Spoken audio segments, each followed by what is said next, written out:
Día 291 de nuestro diario y hoy el título lo dice Hipócrita. Y hemos empezado con estas máscaras griegas y es que la palabra hipócrita viene de ahí. La palabra hipócrita es un término del teatro griego. Literalmente significa máscara.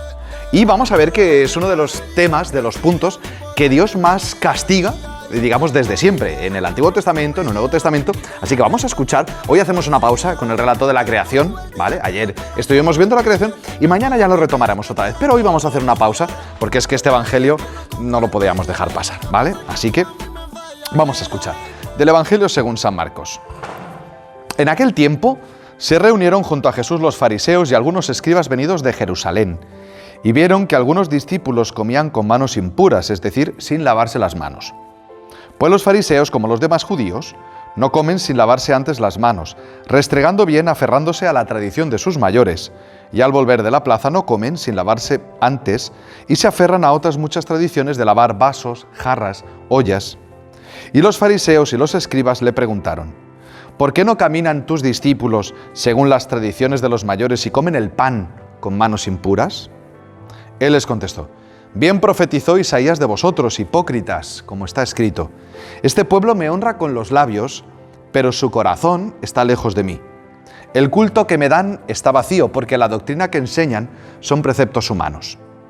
Dejáis a un lado el mandamiento de Dios para aferraros a la tradición de los hombres. Y añadió: anuláis el mandamiento de Dios por mantener vuestra tradición. Moisés dijo: honra a tu padre y a tu madre, y el que maldiga a su padre o a su madre es reo de muerte. Pero vosotros decís: si uno le dice al padre o a la madre, los bienes con que podría ayudarte son corbán, es decir, ofrenda sagrada, ya no le permitís hacer nada por su padre o por su madre, invalidando la palabra de Dios con esta tradición que os transmitís, y hacéis otras muchas cosas semejantes. Palabra del Señor. Bien, el Señor nos lo dice alto y claro: hipócritas. Bien profetizó Isaías de vosotros, hipócritas. La palabra hipócrita, ¿no? Digamos que literalmente en el griego sería como decir, dar la respuesta que se espera, ¿no? Como cuando te pones y en el fondo dices lo que el otro quiere escuchar y no dices lo que realmente piensas, ¿no? Ahí digamos que sería como la definición más literal de hipócrita, hipócritos, ¿vale? Si hay algún licenciado en griego y me equivoco, pues me disculpáis, ¿vale? Hasta donde yo tengo conocimiento, así la palabra hipócrita también significaba máscara. Estas máscaras con las que hemos empezado, del teatro griego, donde la persona lo utiliza para hacer un papel. Y es una de las cosas que más ataca el Señor en la Escritura. En ese sentido, el Señor no se mete con los pecadores, no los juzga, los coge con misericordia, ¿no?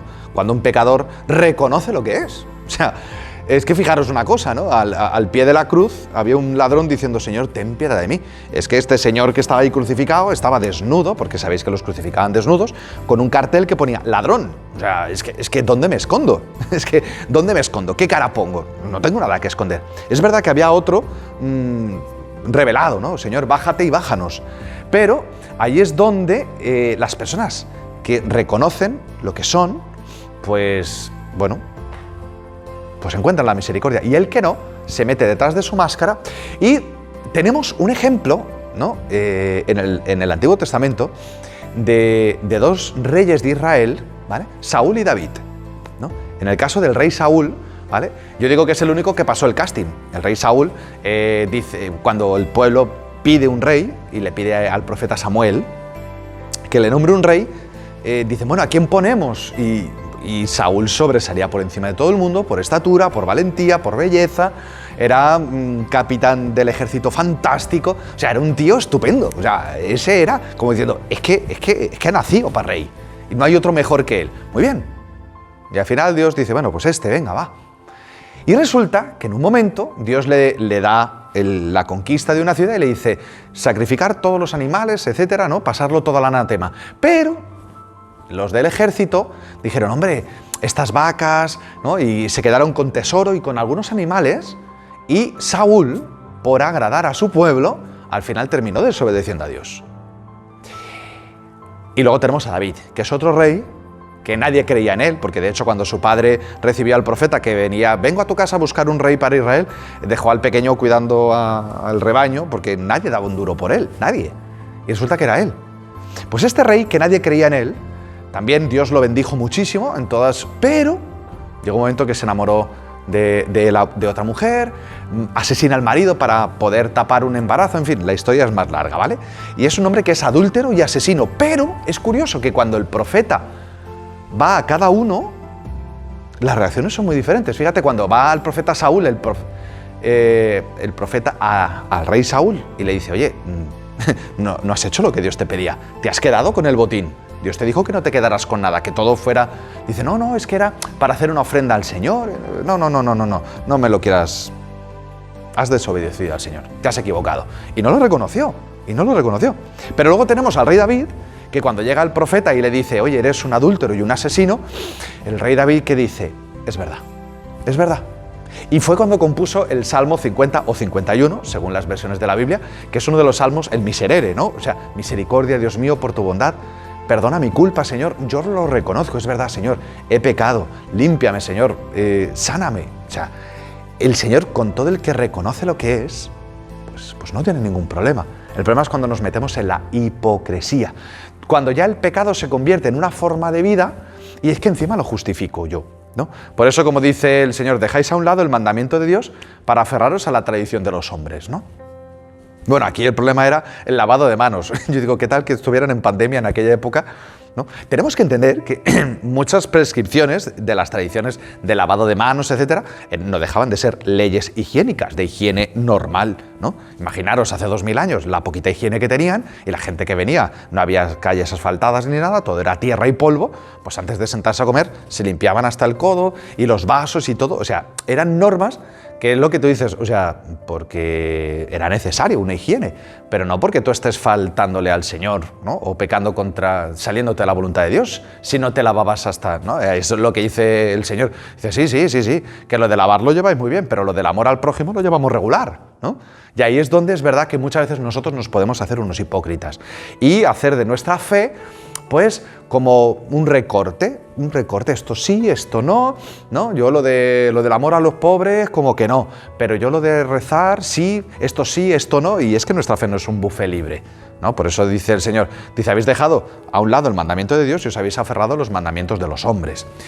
Y aquí es donde muchas veces dejamos de lado a Dios por los mandamientos de los hombres, por entrar en lo políticamente correcto.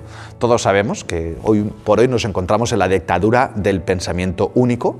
Hoy por hoy no se puede hablar nada en contra de ciertas ideologías y en ese sentido pues hay muchos creyentes que podemos caer en la tentación, ¿no? Todos podemos caer en esa tentación de, en el fondo, ser unos hipócritas, dar la respuesta que pensamos que quieren escuchar, pero no ser fieles al Señor, ¿no? Ser unos hipócritas.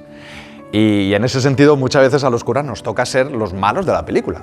Hay muchas veces que, mira, es que no, mira, lo siento, eso, que tú lo quieres hacer, lo que tú quieras, tú haz con tu vida lo que tú quieras, pero yo te tengo que decir que eso no está bien. Es que la Iglesia, mira, la Iglesia no estamos, ¿no?, para adaptar, estamos para evangelizar el mundo, pero no para adaptarnos al mundo y dejar a un lado el Evangelio que el Señor nos ha dado, ¿no? Respecto a muchísimos temas, ¿no?, y respecto a muchísimas cosas, ¿no?